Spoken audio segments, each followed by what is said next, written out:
Hi, my loves. Welcome back. I'm Coach Kara, and today we're talking about another relationship type video, more so along the lines of marriage. Okay, so yeah, if you're new to my channel, I welcome you, and for all of my old followers, my subscribers, thank you so much for joining me.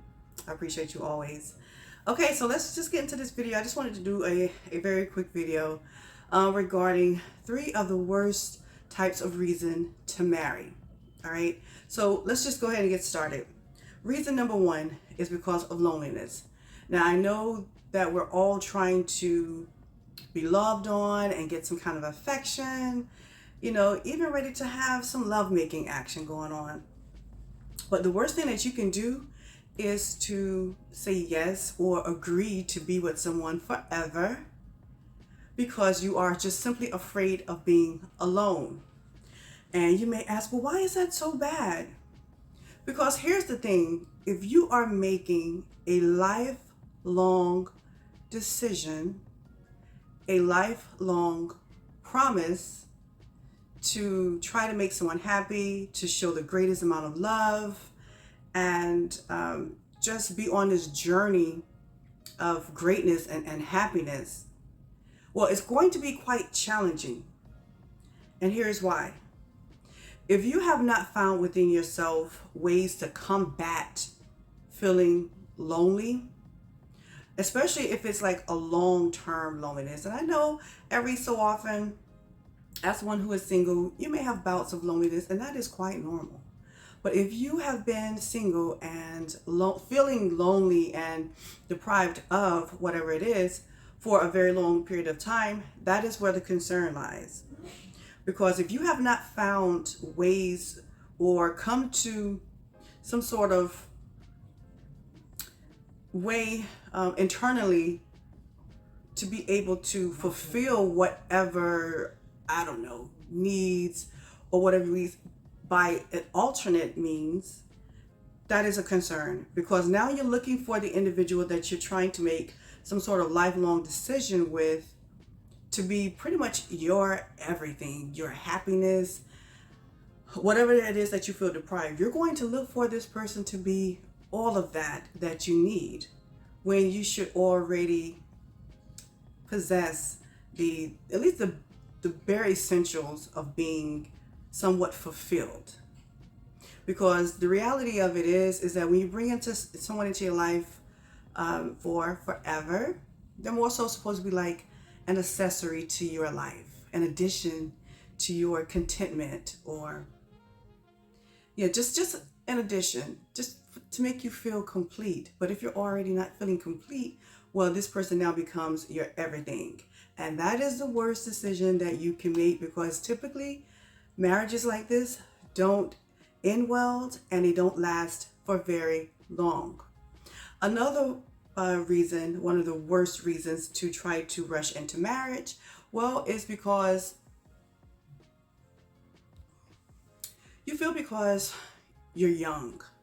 And I mean, like late teens, early 20s, that you want to have a great deal of time with this person that is your boo and they're everything. And you guys just want to agree to get married because you can. Perhaps both families, or maybe one family, can afford a nice wedding, and everyone, cheers you two on and make you feel as though that you are going to be this dynamic union for the very long haul.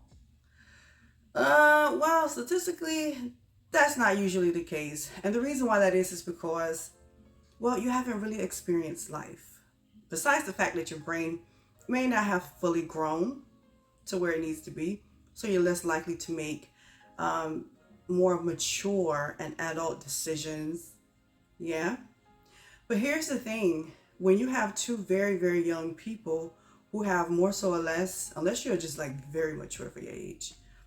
I was a mature young teen and early 20s. I was mature, but even still, I made very immature decisions. You understand?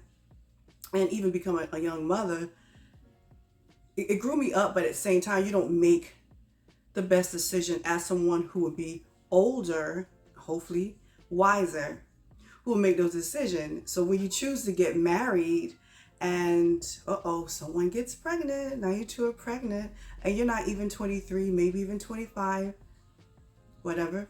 Okay, that depends on your level of maturity. Now someone is pregnant, and things change. The dynamic change. That vision that you two had of being together, like this endless romance, it's like some sort of fairy tale, and that's why it's called a fairy tale. Okay, that all vanishes or diminishes over time, especially when the child comes, because now we have two very young-minded people raising someone who is very, very young and young-minded, and yeah, and it becomes challenging. And when you are a very young person trying to make grown people decisions, you quickly began to realize it's too hard to do. You're not ready for it yet. Okay, so rushing into marriage because you guys are young, high school sweethearts, whatever the case may be, there's going to be a lot of turmoil, and unless both of you are quite devoted and you have like inner strength of, just a great deal of inner strength is what it's going to take, because you're going to need that in all aspects and all areas in your relationship. Just being patient with your person when they don't know how to cope and they just want to run off and do whatever, and just that's when the reality kicks in. Oh, I should be with my friends and hanging out with my friends. Too late. You have a child now. You have grown people responsibilities, all right? And you learn very quickly that it's not going to be as easy and as romantically filled as you thought it would be. So just kind of give yourself a little bit more time to get married. I mean, I get it. I respect the idea of it all. Yes, I really respect that. But we have to think long term. All right. And lastly, one of the worst reasons to marry, and I used to hear this all the time because, again, I was brought up in the church, a PK, and they would always say it's better to marry than to burn, right? Meaning not committing any sexual acts before marriage. What they call what did they call it? I don't know. I somehow seem to forgot. But listen, here's what though.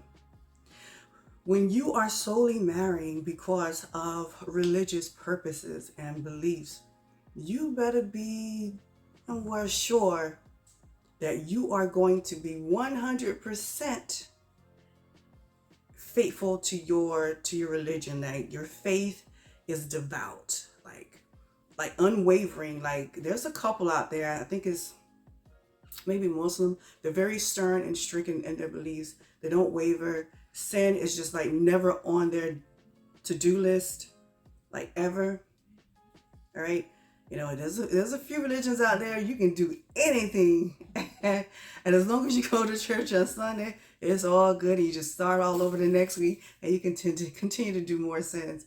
No, we can't do that, because what's the purpose of getting married? Because I don't want to fornicate, I don't want to commit adultery. Yeah, that's what it is, adultery. I don't want to do that, and so we're gonna get married. Okay, so while you're getting married, thereafter, you need to make certain that every day you are walking the righteous path, that you are not allowing temptation of any kind of sin to alter your life. Like you better be that every day for the next 50 to 60, maybe even 70 years if you're lucky, okay, of your life. Otherwise, it is just a waste of time. So basically what you're saying is, because I don't want to have sex before marriage, I'm going to go ahead and get married so we can have sex. Okay, so now, boom. Now, once you've done that, you're finding yourself with nasty thoughts. Somebody's lusting. Someone's doing this. And just, you're still committing sins. So, look, no sin is greater than the other. You can still go to hell for many of sins, even if it's not adultery. Okay, keep that in mind. So don't just marry for the sole purpose of not wanting to go to hell for fornicating. You understand what I'm saying? You just better make sure you have all of your ducks in a row, everything checked off. Oh, I'm not doing this. Yes. Otherwise, then what's the point? And then a couple years down the line, you find yourself getting divorced. Oh, I've seen that so many times. I've seen that. Like I said, my parents had their own church.